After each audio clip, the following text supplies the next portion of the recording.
Baik, Assalamualaikum warahmatullahi wabarakatuh. Pada kesempatan ini kita akan membahas tentang analisis SWOT, pengintegrasian teknologi dan media dalam pembelajaran. Ya, sebelumnya perkenalkan kami dari kelompok 3 dengan anggota di 10, Alfania Tandiana, Andi Pratiwi Irwan, Sri Suci Ardianti Anas, Syamsina, dan Valeria Restu Landari. Ya, jadi pertama kita akan membahas tentang teknologi dalam pembelajaran. Nah, teknologi dalam pembelajaran berarti kita menggunakan dan memanfaatkan produk-produk teknologi yang dapat memfasilitasi pembelajaran sehingga dapat meningkatkan kinerja pembelajaran baik untuk guru maupun untuk peserta didik. Kemudian media dalam pembelajaran. Nah, media dalam pembelajaran adalah segala sesuatu yang dapat digunakan sebagai penghantar dan penyampai pesan, informasi, ide, dan gagasan dari seorang guru kepada peserta didik yang dapat merangsang pikiran, perasaan, perhatian, minat serta perhatian peserta didik sehingga terjadi proses pembelajaran yang efektif dan efisien. Nah, multimedia itu sendiri merupakan gabungan jenis-jenis media yang tergabung menjadi satu. Video yang kami analisis kali ini terkait dengan video kegiatan pembelajaran yang dilaksanakan oleh guru dan tersedia di platform Merdeka Mengajar. Nah, inilah video kegiatan pembelajaran yang dilaksanakan oleh Bapak Abdul Majid Syukri pada mata pelajaran fisika dengan materi metode ilmiah di kelas 10. Dalam video terlihat bahwa Bapak Abdul menggunakan teknologi dan media di dalam proses pembelajaran, seperti menggunakan situs Mentimeter dalam menampilkan materi dan untuk memberikan kuis di akhir pembelajaran. Kemudian, dalam melakukan absensi, Bapak Abdul membagikan link survei hard. Bapak Abdul memanfaatkan platform WhatsApp dalam membagikan link materi dan absensi kepada peserta didik. Dan juga terlihat di dalam video, peserta didik secara berkelompok mempresentasikan hasil diskusi dengan mendesain presentasi menggunakan aplikasi Canva. Kali ini kita akan melakukan analisis SWOT yang memiliki komponen yaitu strength, weakness, opportunities, dan threats.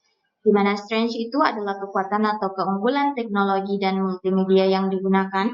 Kemudian weakness adalah kelemahan atau kekurangan teknologi dan multimedia yang digunakan. Opportunities, peluang integrasi teknologi dan multimedia yang digunakan ke dalam pembelajaran di Indonesia. Dan yang terakhir threats, ancaman yang muncul jika dilakukan integrasi teknologi dan multimedia yang digunakan di dalam pembelajaran di Indonesia. Strength yang bisa kami temukan pada video kegiatan pembelajaran yang dilaksanakan oleh guru yang tersedia di platform Merdeka Mengajar, yaitu yang pertama tampilan materi lebih menarik dengan menggunakan PowerPoint saat presentasi. Kemudian pemanfaatan platform WhatsApp untuk memudahkan akses link absensi dan pembagian grup. Pemanfaatan aplikasi survei hard untuk pelaksanaan absensi.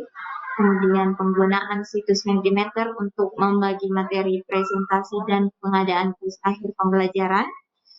Kelima, meningkatkan aksesibilitas dan efisiensi pembelajaran. Dengan penggunaan semua teknologi ini tentu saja akan meningkatkan efisiensi pembelajaran. Dan yang terakhir adalah penggunaan Canva untuk mengasah kreativitas serta sebagai ruang kolaborasi. Kedua, Weakness atau kelemahan.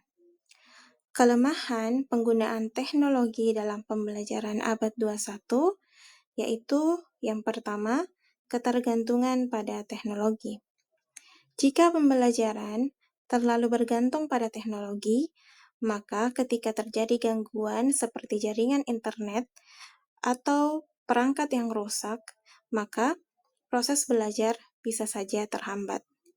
Yang kedua, peluang distraksi yang besar dalam pembelajaran. Akses ke internet memungkinkan peserta didik untuk membuka hal-hal yang tidak berkaitan dengan pembelajaran, seperti media sosial, games, atau hal yang lainnya. Yang ketiga, ketergantungan terhadap peran guru. Teknologi seharusnya menjadi alat bantu, bukan pengganti peran guru. Yang keempat, kesulitan dalam penilaian. Asesmen berbasis teknologi atau daring seringkali memiliki kelemahan dalam mengukur pemahaman peserta didik secara akurat.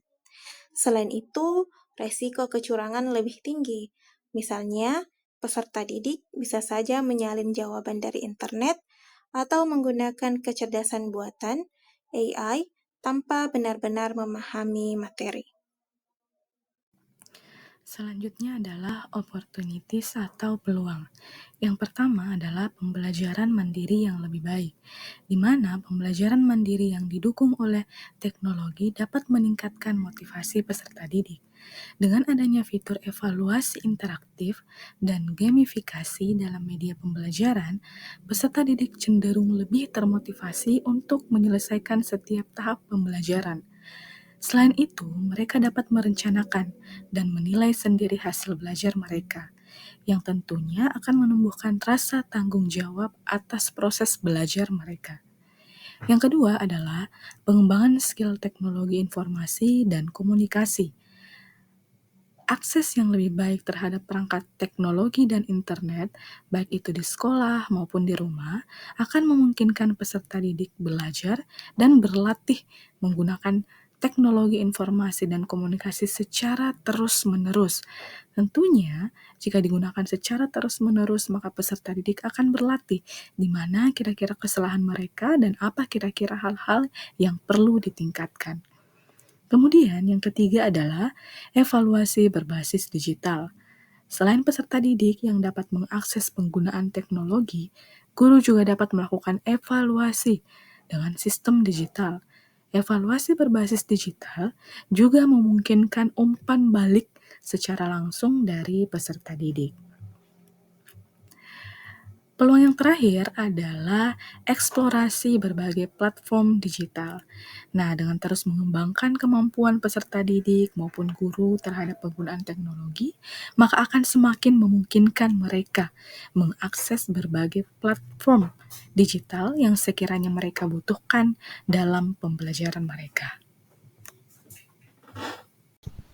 Selanjutnya, kita akan beralih ke threats atau ancaman yang terjadi ketika pengintegrasian teknologi dan media pada pembelajaran di Indonesia.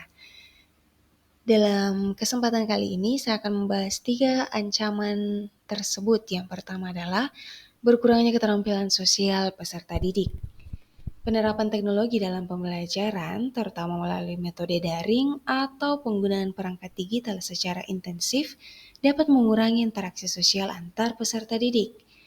Peserta didik lebih banyak berkomunikasi melalui layar daripada tatap muka, yang dapat menghambat perkembangan keterampilan sosial mereka seperti kemampuan berkomunikasi langsung, kerja sama tim, dan empati. Yang kedua adalah ketergantungan pada teknologi. Ketergantungan yang berlebihan pada teknologi dalam pembelajaran dapat menjadi ancaman bagi siswa, terutama jika teknologi tersebut tidak didampingi dengan pengembangan keterampilan berpikir kritis dan pemecahan masalah secara mandiri. Jika peserta didik terlalu sering mengandalkan alat digital untuk mencari jawaban atau menyelesaikan tugas, mereka mungkin kehilangan kemampuan untuk berpikir secara kreatif dan menyelesaikan masalah tanpa bantuan teknologi. Ketergantungan semacam ini juga dapat mempengaruhi kebiasaan belajar yang baik dan mandiri. Yang ketiga, gangguan konsentrasi bagi peserta didik. Penggunaan teknologi, terutama perangkat yang terhubung dengan internet, dapat menyebabkan gangguan konsentrasi pada peserta didik.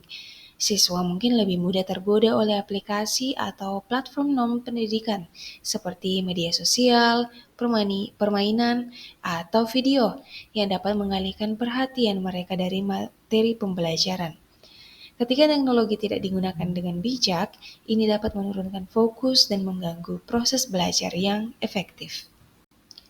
Untuk challenge atau tantangan dalam integrasi teknologi dan media pada pembelajaran di Indonesia, kami mengangkat 2 poin atau 2 alasan utama.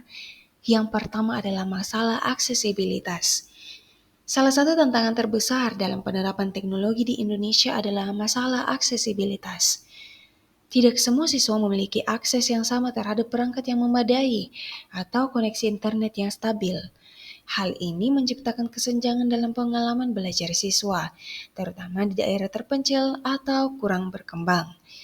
Tanpa akses yang setara, penggunaan teknologi dalam pembelajaran bisa memperburuk ketidakmerataan pendidikan dan menghambat partisipasi aktif siswa. Yang kedua, tidak semua guru memiliki keterampilan digital. Penggunaan teknologi dalam pembelajaran memerlukan keterampilan digital yang baik dari para guru. Sayangnya, tidak semua guru di Indonesia memiliki keterampilan atau pelatihan yang memadai untuk memanfaatkan teknologi secara optimal dalam mengajar. Hal ini dapat menghambat penerapan teknologi yang efektif dalam kelas. Tanpa keterampilan yang cukup, guru mungkin merasa kesulitan untuk mengintegrasikan teknologi ke dalam kurikulum, mengelola alat pembelajaran digital, atau bahkan menanggulangi masalah teknis yang muncul selama proses pembelajaran.